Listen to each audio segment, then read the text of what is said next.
Welcome back to What I Missed TV. As you all know, we have been covering this YSL RICO trial lately. To give you a little backstory, Judge Earl Glanville recently has gotten recused from the case, and the new judge is now Paige Whitaker. She is not here to play no games. Now let's talk a little about one of the witnesses in the YSL trial by the name of Kenneth Copeland, aka Woody. Now, on June 7th, 2024, Kenneth Copeland, aka Woody, took the stand and was sworn in. A few moments into his testimony, Kenneth Copeland pleaded the fifth. Testimony to everybody get reported the truth, the whole truth, nothing but the truth, sir. Yes. You may be seated. Can you state your first and last name with the spelling of both, please? You say that again? State your first and last name with the spelling of both, please. Kenneth Copeland. Mr. Copeland, do me a favor. Pull your chair up as close as you can to the microphone and speak directly into it so we can all hear you. So if you could state and spell your first and last name for the record, please. Kenneth Copeland. So, please. Spell it, please. KennethCopeland. All right. Thank you, sir. All right. And Mr. Copeland, good afternoon. Do you want to be here? Ma'am? Do you want to be here? I'm here? Okay. Are you going to let me ask you some questions? Okay. How old are you? Grown? Okay, what does grown mean? I'm an adult. Okay. And when you say you're an adult, what number in years are you?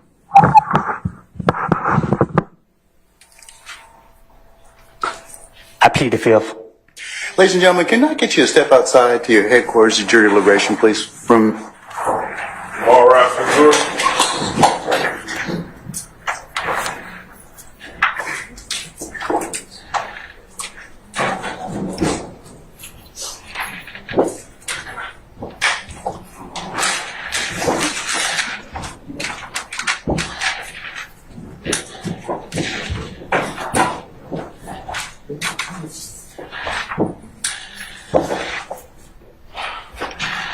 All right, ladies and gentlemen, please be seated. Our jury has left us. Mr. Copeland, given the fact that you have invoked your Fifth Amendment privilege, but the state has already given you immunity under 24-5-507, this court holds you in willful contempt, and we'll see you on Monday. And we'll see if we can get some more testimony at that point in time. Take him into custody. Now let's fast forward a little. So as we know, there was an ex parte meeting in Judge Earl Glanville chambers with the prosecuting attorney, sworn-in witness Kenneth Copeland, and his attorney Kayla Bumpus, who was standing in place for John Melnick. Now this meeting was Monday, June 10th, 2024, before Kenneth Copeland took the stand the second time and cooperated with the prosecuting attorneys. I will link that video at the end of this video. So now let's fast forward a little.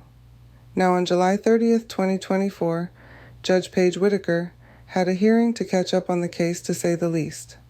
So during that hearing, it was exposed that there was another secret ex parte meeting, Friday, June 7th, 2024, when Kenneth pleaded the fifth. So when the courts were exposed about the June 10th, 2024 ex parte meeting, why didn't they come clean about the meeting 3 days prior to that one? Now, Judge Paige Whitaker gave everyone the unofficial transcripts of the secret ex parte meeting.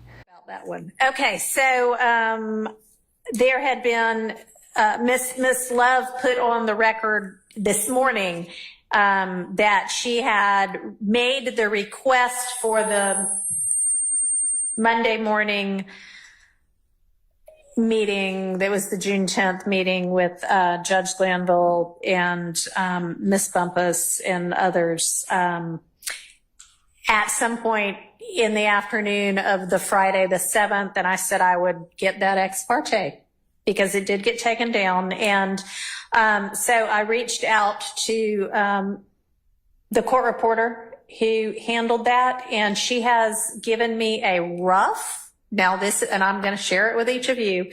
It's a rough, so this is not the official transcript, but I mean, she's an experienced court reporter, and this is probably pretty close to what it's going to be officially. But anyway, I'll just share that with each of y'all so that everybody's on the same page about everything. Okay. So, if y'all all want to come up here and get a copy from Ms. Burstfield, after that, we will be in recess for the day.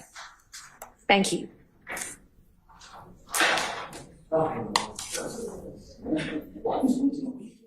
Relates to the ex parte. Yeah.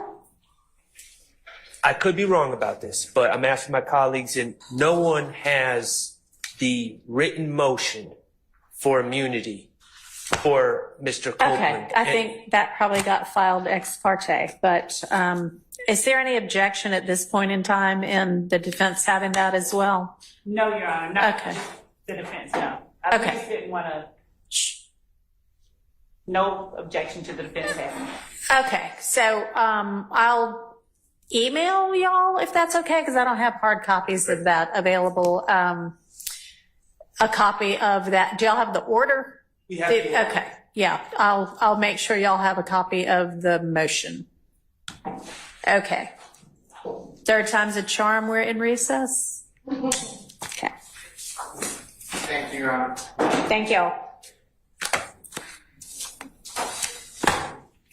And today, Attorney Maxwell Shart firmly expressed how he felt, and the judge allowed it. Matter of fact, she invited anyone up for them to address the matter. Attorney Kayla Bumpus went live and expressed her feelings as well. Now, prosecuting attorney Adrienne Love said in her transcripts that attorney Kayla Bumpus doesn't pass the smell test, and Kayla shaded her with her own words. Also, in the extra ex parte meeting, attorney Douglas Weinstein referenced a statement that recused Judge Glanville made by calling someone outside agitators. This case is crazy. Let's take a look. Your Honor, I'm speaking for myself. Yesterday, we received a transcript that was a transcript of an ex parte meeting that occurred on Friday. Right. This is the Before one. the Monday. Sorry, just so that we're clear for the record purposes. This is the transcript I gave y'all at the end of yesterday that reflects Ms. Love had said, oh, yeah, we had, and in court on the record, but ex parte discussion that led to the Monday, June 10th ex parte. So that's what you're talking about? Let me be more artful. Yes. Okay.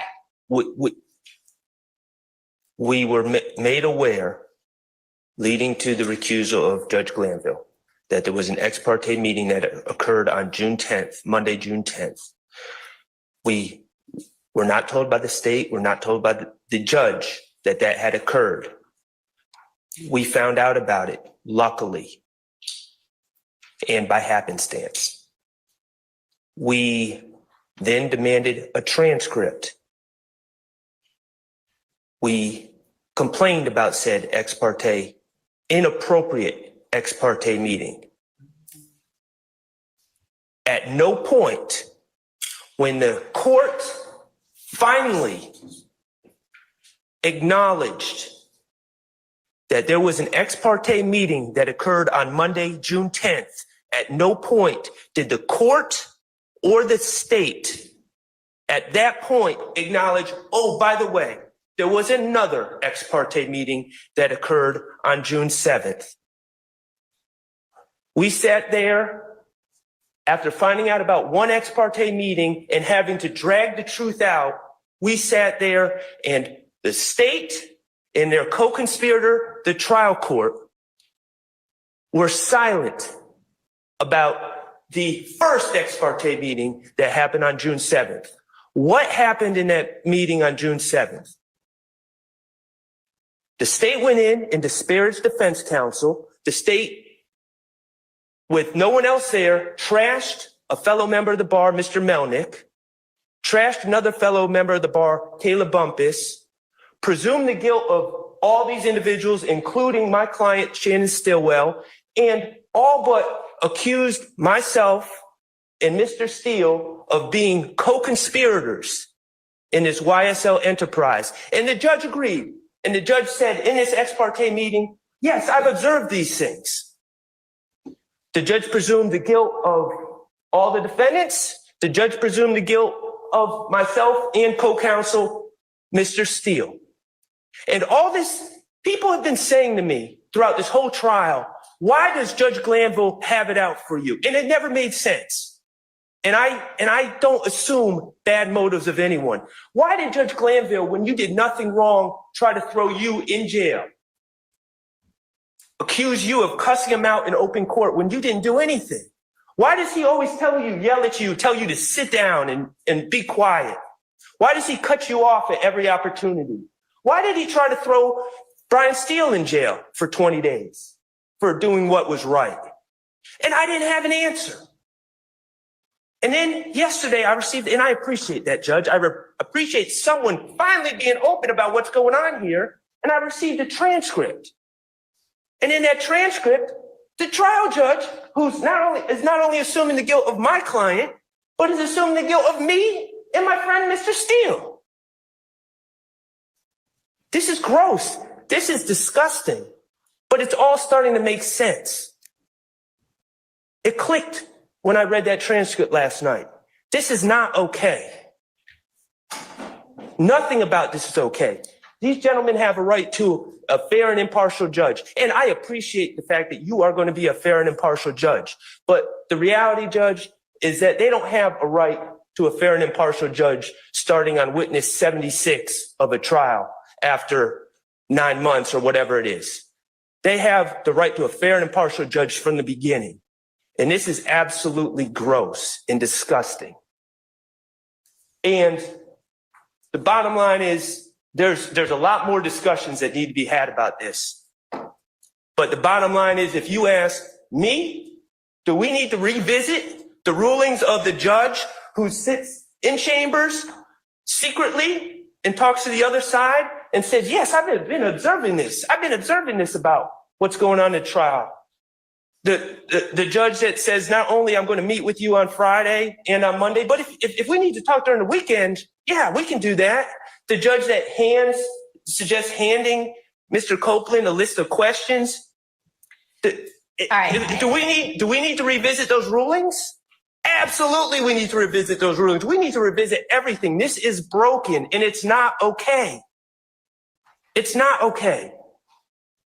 It's offensive, and it's not your fault, Judge. You didn't do this. I'm not trying to raise my voice at you. I'm heated right now. I can tell. My steam's been coming off my bald head all night. Nothing about this is okay. Yes, we need to revisit everything. That's my stance. Okay, thank you. And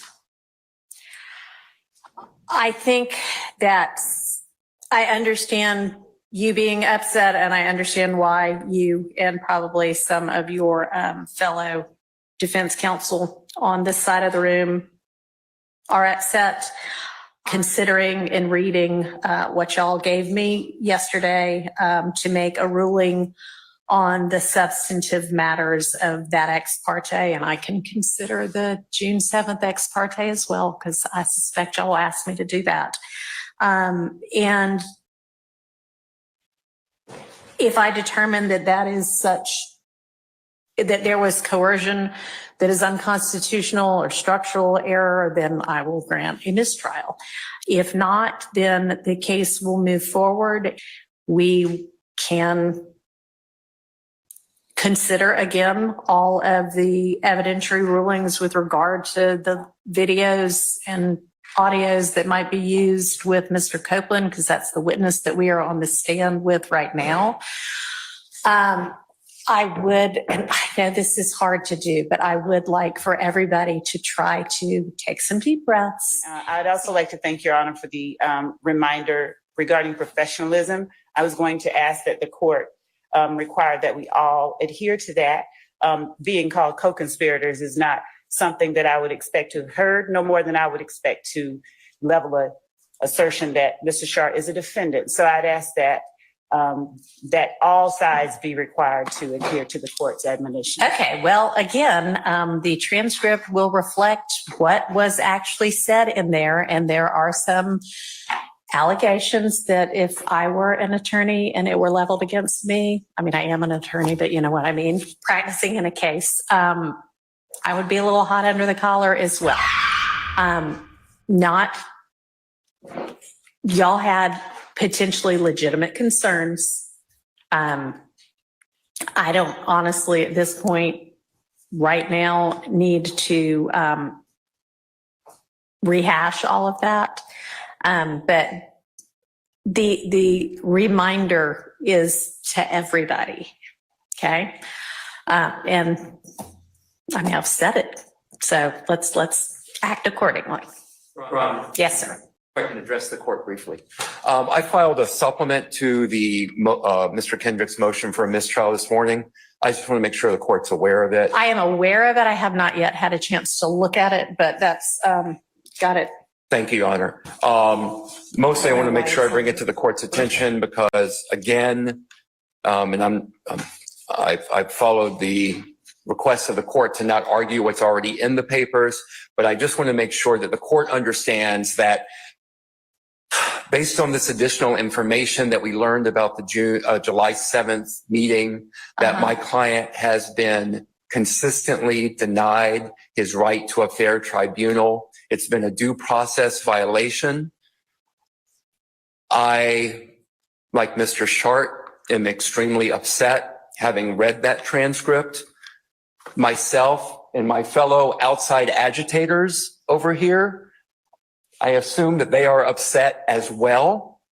And I don't think, honestly, I don't think that reference was to anybody who is a member of the bar. I think that there have been times in this case where members of the public are in the courtroom, which they are, of course, entitled to be, but communicating in ways that are not appropriate. well, you know, the problem, Your Honor, is that since this was an ex parte meeting that should probably have never taken place, you were not there, I was not there, my fellow outside agitators weren't there, we don't have a video of it, so I have no idea specifically if that was not referred to us. We don't know, do we? We don't know. And what I do know is that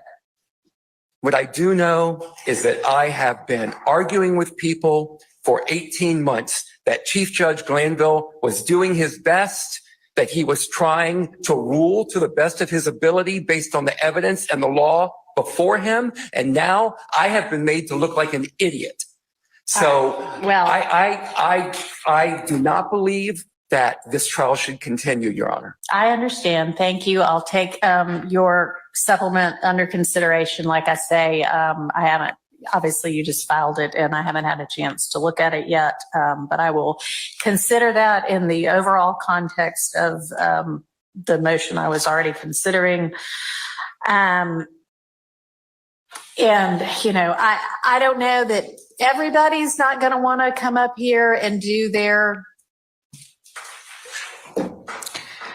5 minutes of how outraged they are. Yeah, if y'all feel like you need to get it off your chest, come on. Now's the time. Okay, I got one more thing to say there. And then I'll sit down. Okay. And I don't believe that this is performative outrage, Your Honor. I mean, I don't either. Okay. I don't either. I already said I understand. In July of 2023, after months of me complaining about late discovery from the state, which should have been produced in December of 2022, when another terabyte or so tranche of discovery was produced to us, I begged Chief Judge Glanville to put a hard deadline on the discovery being produced from the state. He refused to do so. And you know what Judge Glanville's response to me was when I will tell you. I will tell you what his response was. If this was a civil trial, I would keep this out. But since this is a criminal trial, coming in. If this was a civil trial, if it was about money, I would keep it out. But since it's only about Mr. Kendrick's life, that last part obviously wasn't in there. But if this is a civil trial, I would keep it out. I've been a civil litigator for 25 years. I agree that if it was a civil trial, it would be kept out. What I'm shocked by, and I'm new to criminal, what I'm shocked by is that the standard would not be higher in a criminal trial. But what did I say to people? Chief Judge Glanville is doing his best. He is doing his best. And now, again, I don't even know what to say to my client, Your Honor. All right. Well, you know,